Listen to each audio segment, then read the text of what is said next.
राधे राधे। जय गुरुदत्त। जय वीर बजरंगबली। प्रिय बंधुओं, सुंदरकांड में एक प्रसंग है। मैं ना होता तो क्या होता।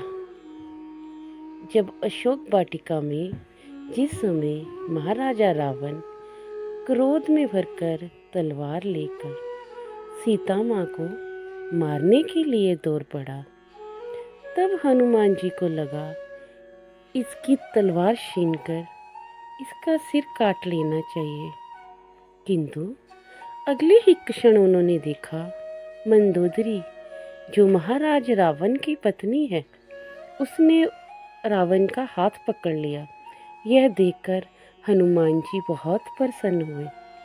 वे सोचने लगे, यदि मैं आगे बढ़ जाता तो मुझे भ्रम हो जाता कि यदि मैं ना होता तो सीता माता को कौन बचाता। बहुत बार हमें भी इस तरह का भ्रम हो जाता है कि अगर मैं ना होता तो क्या होता। परंतु ये क्या हुआ, सीता जी को बचाने का कार्य तो प्रभु श्री राम ने रावण की पत्नी को ही सौंप दिया। तब हनुमान जी समझ गए कि प्रभु ने जो कार्य जिससे करवाना होता है, प्रभु उसी को वो कार्य सौंपते हैं।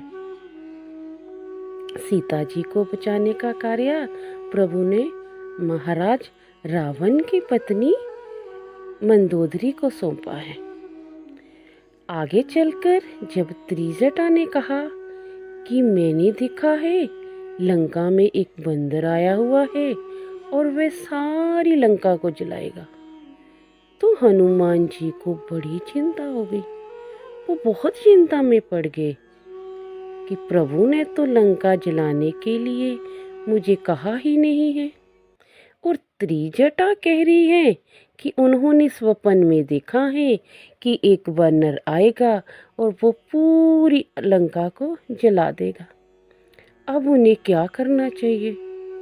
फिर उन्होंने सोचा, जो प्रभु की इच्छा, जैसा प्रभु चाहेंगे वैसा ही होगा। अब जब उन्होंने अशोक वाटिका में फल खाने शुरू कर दिए, तब महाराज रावण के सैनिक तलवार लेकर हनुमान जी को मारने के लिए दौड़ पड़े।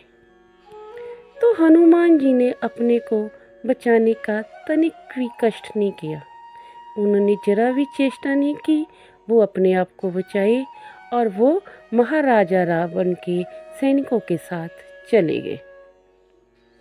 जब महाराजा रावण के साथ वार्तालाप के बाद उन्होंने कहा कि उनको मृत्यु दंड देना चाहिए, तब भविष्य जी ने आकर कहा कि दूत को मारना अनीति है, उन्हें नहीं मारना चाहिए। हनुमान जी समझ गए कि मुझे बचाने का कार्य तो मेरे प्रभु श्री राम ने महाराजा रावण के भाई भविष्य को दे दिया है। प्रभु ने यह उपाय कर दिया कि वो मुझे यहाँ मार ना सके। आश्चर्य की सीमा तो तब पार हुई जब रावण ने कहा कि बंदर को मारा नहीं जाएगा। बंदर को अपनी पूंछ बहुत प्यारी होती है, इसकी पूंछ के ऊपर कपड़ा लपेटकर घी डालकर आग लगा दी जाए।